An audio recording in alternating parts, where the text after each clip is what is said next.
बोलने वाली नहीं होनी चाहिए। कहते हैं नारी ज्यादा बोलने वाली होगी तो उस घर में नित्य महाभारत होंगे। आज भी होते हैं। जिस घर में नारियों की चलती है उस घर में नित्य महाभारत होते हैं। कहते हैं बहुपद बालपद जहां क्रियापद होए और ईपुर की को चलावे सुरपुर उज्जर हुए।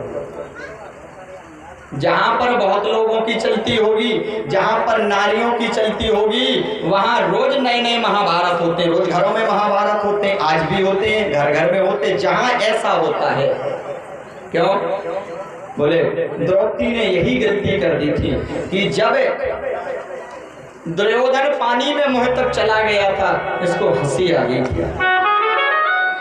नारी को ये नहीं करना चाहिए, ये भाव नहीं है।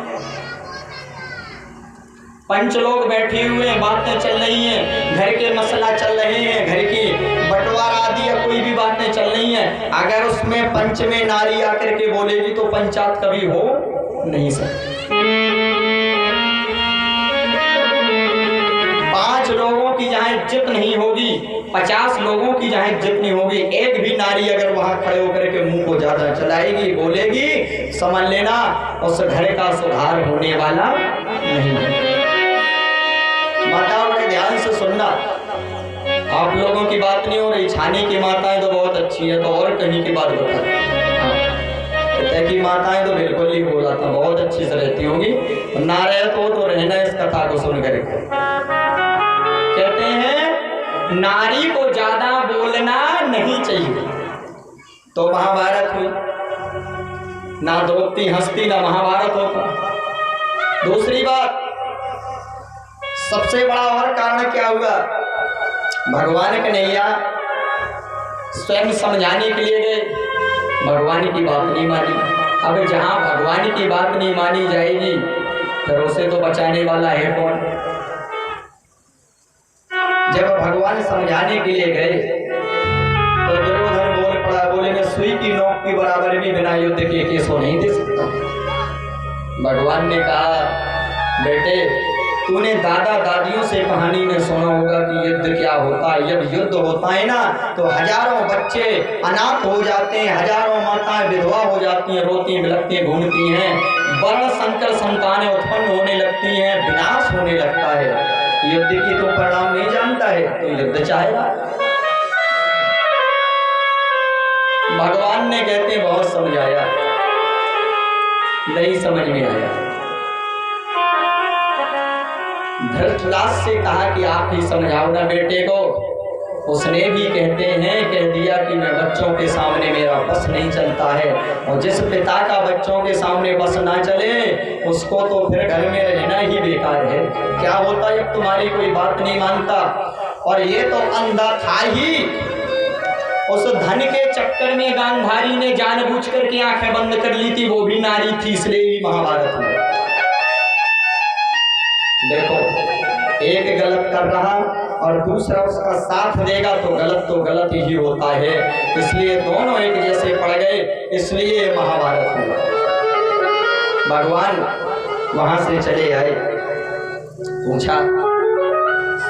एक बार कहते हैं अर्जुन ने जब पूरा महाभारत हुआ तो भगवान के पास बैठे पूछे, प्रभु क्या आप चाहते तो महाभारत नहीं होता। बोले बिल्कुल, मैंने पूरी कोशिश की, मैं समझाने के लिए गया, मैंने कहा कि 5 गांव ही दे दो पांडवों को, मैं उसी में उनको खुश कर दूंगा।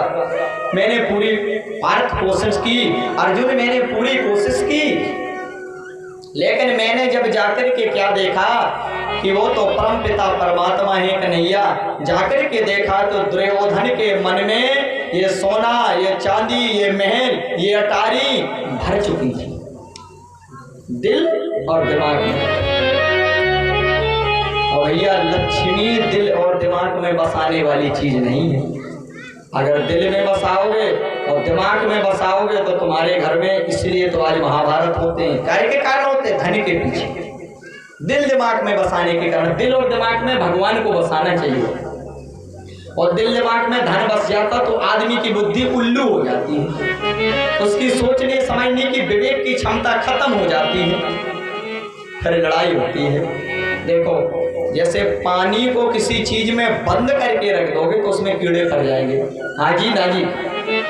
धन को दिल दिमाग में बसा करके रख लोगे तो कीड़े पड़ जाएंगे दिल दिमाग में, और कीड़े पड़ जाएंगे तो कीड़े तो फिर घाव करेंगे ना, बीमारी फैलाएंगे ना, नुकसान करेंगे, स्वाभाविक है। भगवान अब देखो, लक्ष्मी किसकी पत्नी है? जिस धन को तुम दिल दिमाग में बसाते हो है नारायण की पत्नी। और मैंने यहाँ पर एक सूत्र अपने मन में घटाया, हो सकता है कि अच्छा भी लगे आपको, ना भी लगे। मैंने एक सूत्र घटाया कि लक्ष्मी नारायण की पत्नी है, और तुम किसी की पत्नी को दिल दिमाग में बसाओगे तो विनाश होगा कि नहीं? हाँ जी ना जी, होगा। हाँ, बस यही कारण है। लक्ष्मी नारायण की है, किसी की नहीं है। और जब भगवान चाहते हैं तो उसे बुला लेते हैं।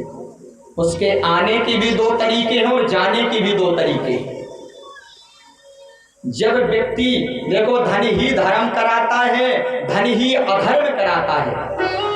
तुम्हारे पास ज्यादा धन होगा, तुम्हारा वो अच्छे मार्ग में धन लग जाएगा तो धर्म करा देगा, और वही तुम्हारे बुरे मार्ग में लग जाएगा तो बोतलें खुलवाएगा, नाच गाना करवाएगा, गलत काम करवाएगा, लड़ाई दंगा करवाएगा।